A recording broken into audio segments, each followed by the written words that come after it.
Hi, everyone. My name is Buddy Gott. Welcome to episode 42 of Buddy's Writing Show. On tonight's show, I'm very happy to have with me Michael G. Munz. Welcome to the show, Michael.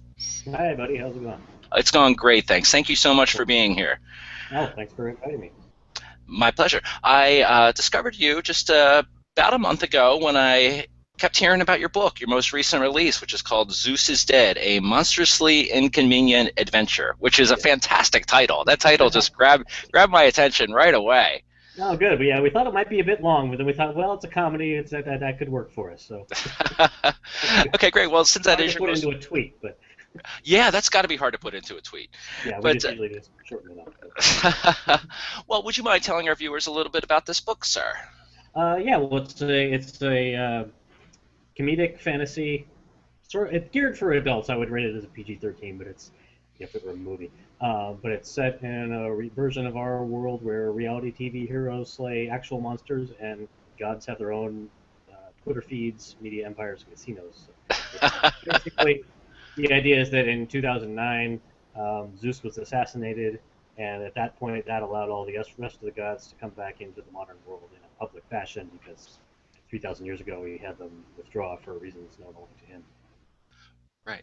And we were talking a little bit before the show, and I was telling you that I love fiction with, clever fiction with good humor in it, and it's hard to find that. It's really hard to find that.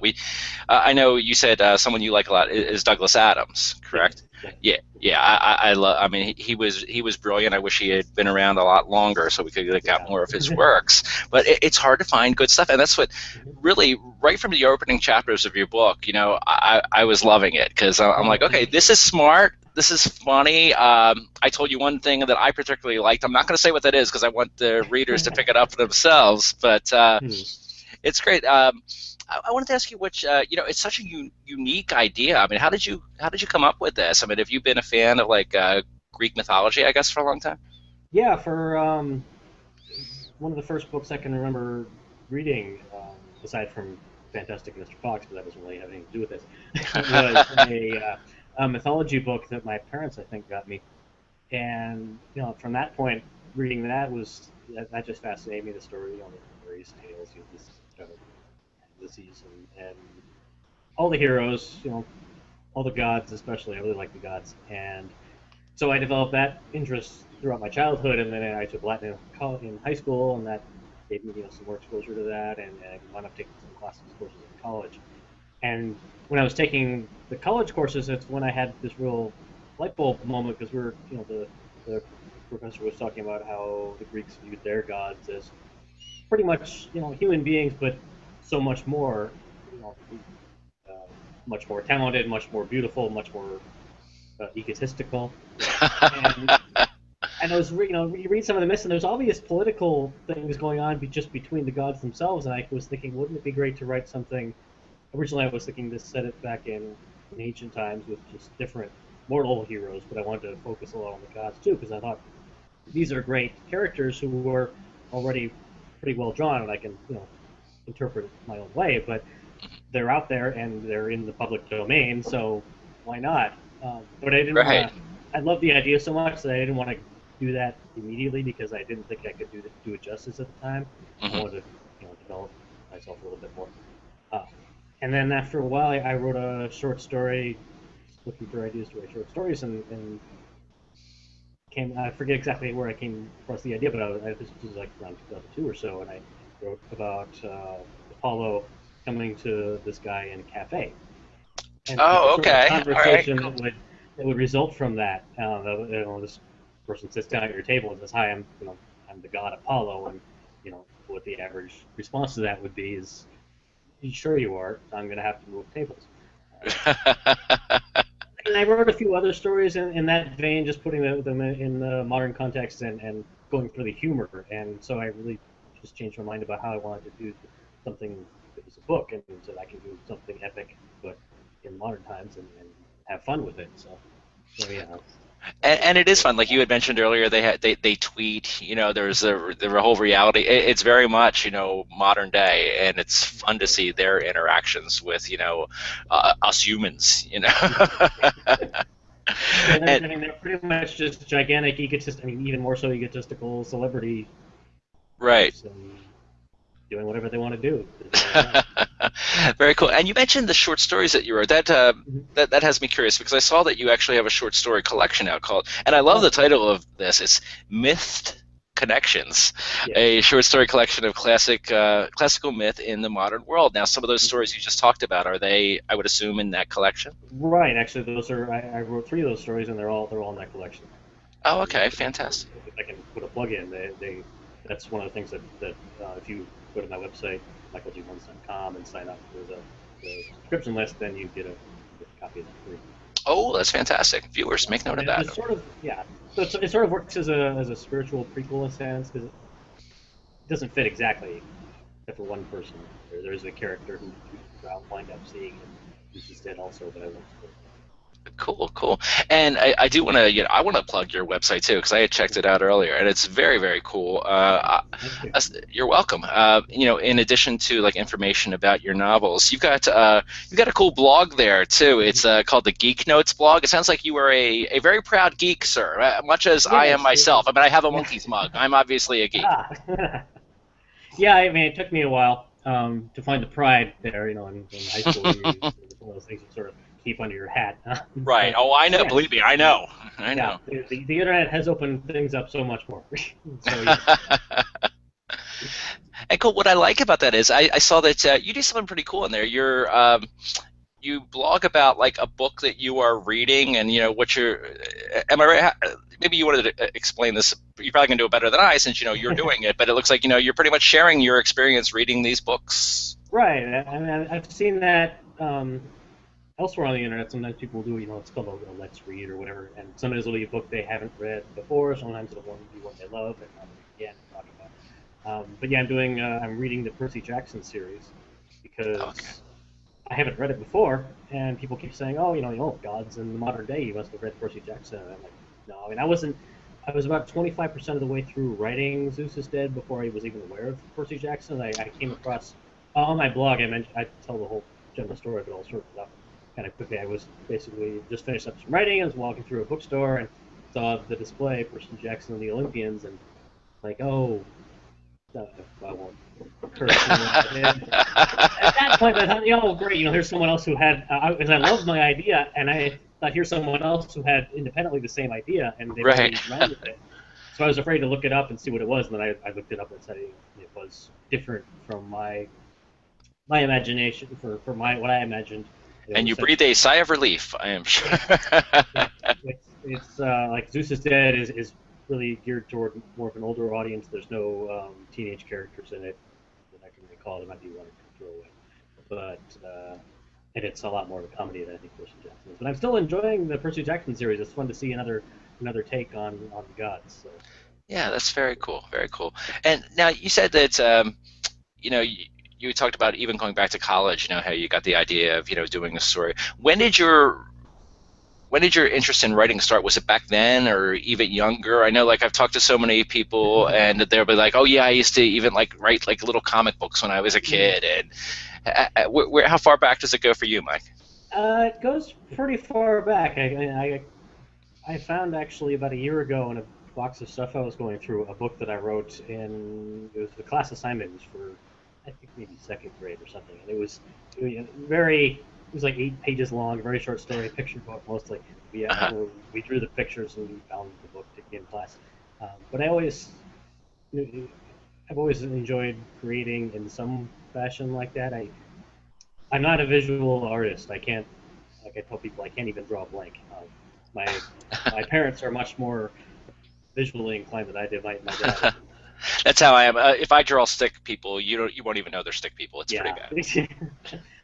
but but no, throughout my childhood, I wrote a radio play or two, and I like to write stories in school. And it wasn't really until I was 19 that I realized, hey, I kind of want to do this, or try and at least do this for a living, and be serious about it.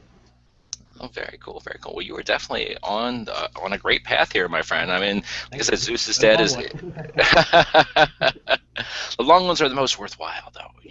So I wanted to ask. Now, Zeus is dead. Like I said, it is your most recent release. What did that just come out this summer? I think. Came out in July 21st, I think was the official release. Yeah. Oh, okay, great, great. And you have some earlier, in addition to Myths Connections, which I already mentioned, you have a couple of books here now. It's the, I'm going to make sure I pronounce it right. The new Aeneid, is that right? I need it. Cycle. Aeneid. Oh, I was so close. I was so Yeah. close. Okay, but that's a series. You have two books out in, Mhm. and I know the first one is A Shadow in the Flames. Can you tell the viewers what those are about, Mike?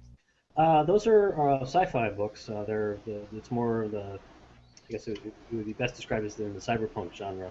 Although, as a friend of mine pointed out, it's not quite cyberpunk because there's a little bit more hope than most cyberpunk has. Usually, it's Hmm. futuristic and really bleak.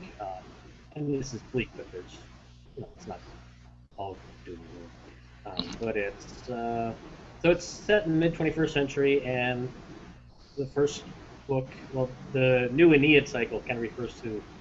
That's a Greek mythology reference actually about the story, the mythological story of the Aeneid is when the city of Troy fell and Aeneas leads the survivors out of Troy and goes and found Rome. And Okay, that's story. I won't go. I don't want to give it a spoiler for the first book, so I won't really say exactly why it's called that. But gotcha. yeah, but the first book is about well, something gets found on the moon, Okay. and that sort of triggers all of this stuff. Which, on a more personal level, it's about this one character who's basically lost everything except for a dream he has of being protected. He's got a mentor who's a guy he from childhood, and he's hero worshipped this guy since he was young, and he hasn't seen him for a while, and he's back with him, and the guy isn't really all that. He doesn't seem to be all that the protagonist Hmm. thinks he Okay. is. Gotcha. Gotcha. Oh, cool. It's Cool. but their apartment burns down at the start of this whole thing, and they're trying to find out who did it. Okay. Now you have two books in that out so far, and like I said, the first one is Yeah, A Shadow in the Flames, and the second one is A Memory in Black. Uh, pardon me? sorry, a memory in the black. Oh, I'm sorry, A Memory in the Black. Um, do you have another book in the series that you're working on now, or that you have coming Uh, out at a certain? yeah, I'm working on it's planned to be a trilogy, so I'm working on the third and what I think is the final book, which currently I'm calling Dragon at the Gate. Oh, okay, Whole cool name. IO convention going. I'm hoping to have that out through Book Trope, who's my current publisher. Um, they want to have it released. I hope to have it done by the end of 2015, if not earlier. Okay, great, great. It's slow going because we've been distracted with getting Gooses Dead to publication. Right. Now, I mean, they sound. I'm sorry, I didn't mean to cut you off.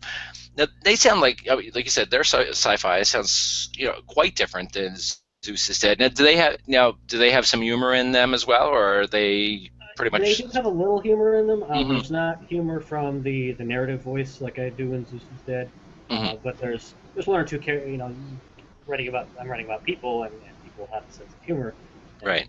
I hate reading. No, hate.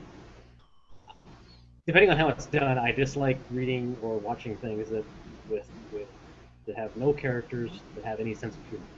I So am there is, so but with there you there. is, yeah, there is one in particular who kind of has my sense of humor in general, although he tends to use it at really inappropriate times because he uses humor to deal with everything. So he's making jokes at people and that. But people seem to like that particular. His name is Okay. Felix. If anyone is Yeah, reading it. gotcha. And you're so right. I mean, like you said a moment ago, if you read some things where there's just no humor at all, or things that just seem to be lacking other things that we feel emotions about. I mean, it's hard to read. I mean, generally I don't finish reading those books. I mean, you get different personalities together, there's going to be some humor, there's going to be anger and everything. So Yeah, and humor I think is just a human reaction to distress in some ways. So if no one's finding any humor in anything, exactly.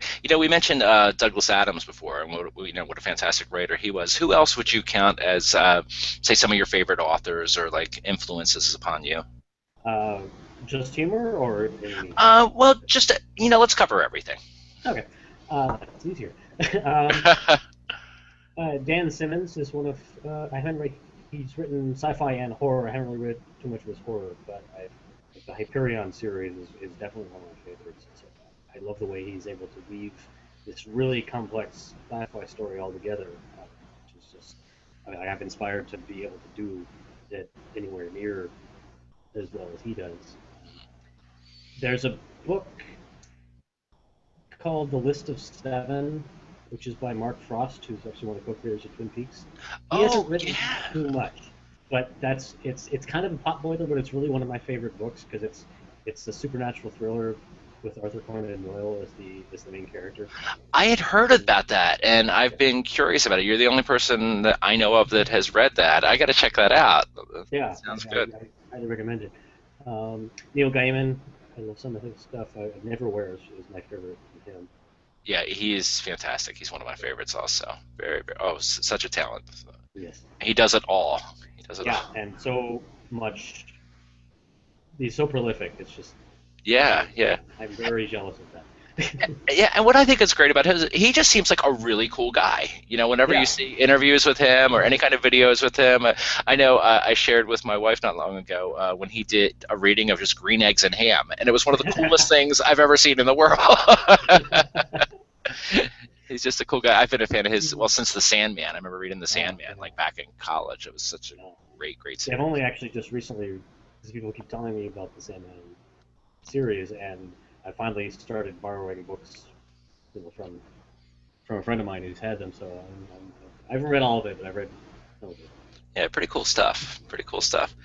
Yeah, well, you got some very cool favorite writers there, and you mentioned Mark Frost, and this is something that I had discovered by looking at your website. I know you're a big fan of Twin Peaks. Yes. Yes, Yes. that's one of my favorite shows ever, and actually, my wife, towards the beginning of our relationship, just this past year, she had watched it as a child, and we decided to like go through and rewatch it again. And well, we got so far we're like into like halfway through the second season, but oh, what an incredible show that was! Right.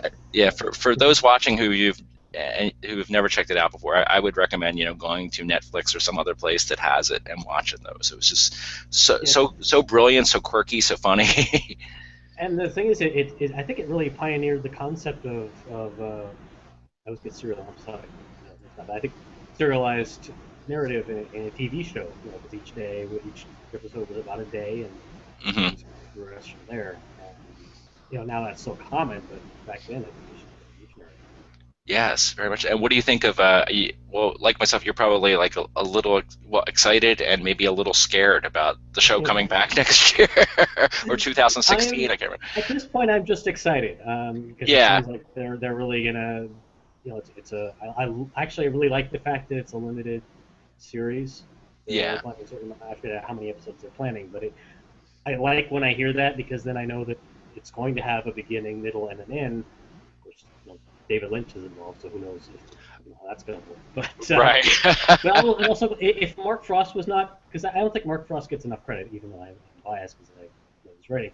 Mhm. But I think he really, like, Lynch is insanely creative, but I think Frost reins him in and gives it a bit more of a guidance. And based Right. on I didn't like the Fire Walk with Me movie Twin Peaks as much as I did the series, and Yeah, I had a hard not time with involved with that. the movie. Yeah, so Hmm. I'm glad they're both involved. I'm glad that ABC is not going to be driving on that one. Yeah, what's it going to be? Showtime, I think. It's gonna Yeah, be Showtime, right? which means I'll have to get you. But, Yeah, I was thinking the same thing. I'm like, I've never had it, but I'll get it for that. I will get yeah, it for that. But yeah, it was. I don't want to spend too much time with Twin Peaks, but you don't get to meet a lot of fellow Twin Peaks fans. So, but you were right. I mean, ABC. I mean, they kind of doomed the show in the second season. I mean, I know that it got the stories got a little bit crazy. Well, they were crazy right at the beginning, but I think once the Laura storyline ended, it did throw a lot of people. But the network, the way they kept moving around the schedule and stuff, and it was just a mess. definitely. Yeah, I But didn't yeah, actually see it until it was off the air. I was in college a few years after, so I uh, got to watch it all at once. So, gotcha. Yeah. Oh, I was a total nerd about it. I was a total geek and a proud one. I would plan Saturday nights around that. I proudly say that. I proudly say that. Hey, I wanted to ask you. One of the things I like to ask writers about is, mhm. just basically, the different every writer, writes differently. Every time I talk to someone, you'll hear either they outline or they just do it, where it's more of an organic thing, start a story and just go with it. How do you tend to do things? I tend to front load the work. I do a lot of outlining. I find I can't get going on a story if I don't have some faith in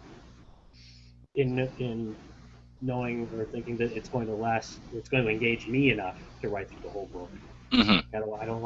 My big fear is getting to the midway through what I think the book will be, and then finding out if there's nothing there. Right, right.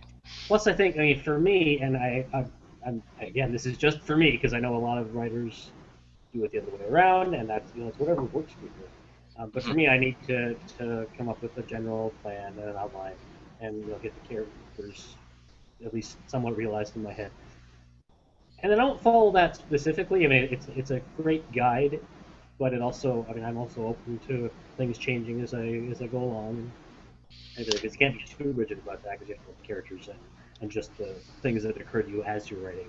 Um, Right, right. And that, yeah, but I'm the same way. I've kind of gotten for years I didn't outline at all, and I would just write myself into corners. I'd get an idea, I'd be so excited about it, and I would do like some murder mystery stories. And with those, you've got to really know what you're doing. right, but yeah, but since then, since I have started outlining, I've been doing it exactly the way you say. And yeah, you can't stick too close to it because all of a sudden you'll get another great idea, or this one character who was like maybe just supposed to be there for 3 or 4 lines becomes someone that you just fall in love with and you want to have them in there. Yeah, you got to be yeah. flexible with it. I've had that happen too. Yeah. Well, Mike, I wish you continued success with your books. With Zeus is Dead. I mean, you've gotten some wonderful reviews on that, and I'm happy to see that doing so well for you. I'm enjoying the hell out of it. Great, yeah. I'm hoping lots of people will enjoy that one. I've written, like I said, I've written other books, but this was the one that was the most fun to write. And I really, after I finished the work I'm working on now, I plan to come back and write a few. Oh, fantastic! That's I great. don't know what's going to happen, but I have some ideas. Well, thank you again for being on the show, Oh, thank and you. I and viewers, thank you for watching. We did have a couple people who were watching live. My friend Chrissy Moss, she's an author herself. She's referring to Zeus is Dead, and she's like, that is kind of an awesome title to a book, and I agree. That is a fantastic title. Thank My you. friend, yeah, We were going to call it, originally we were planning to call it Murdering Zeus for Fun and Profit. But then we realized, well, kind of a spoiler, he dies in the first chapter, so it's really not about murdering him. So. right. Well, the title you picked was great. I like the murdering for fun and profit thing, but I think you chose better with the other one, which is, as a reminder to the viewers, Zeus is Dead, a monstrously inconvenient adventure. So viewers, definitely check that out. I will have a link here to Mike's website and to Mike's page on Amazon.com. And in addition to those, you're also active on Facebook, correct, Mike? Yes, I'm at facebook.com/Michael G. Munz. Okay, cool, cool. So everybody check out Mr. Michael G. Munz in those places, and thank you for tuning into the show. If you are new to the show, I do a new episode every week with different writers, so please consider subscribing. And thank you again, Mike, and thanks everyone for watching. Have a great night. Thanks, everyone.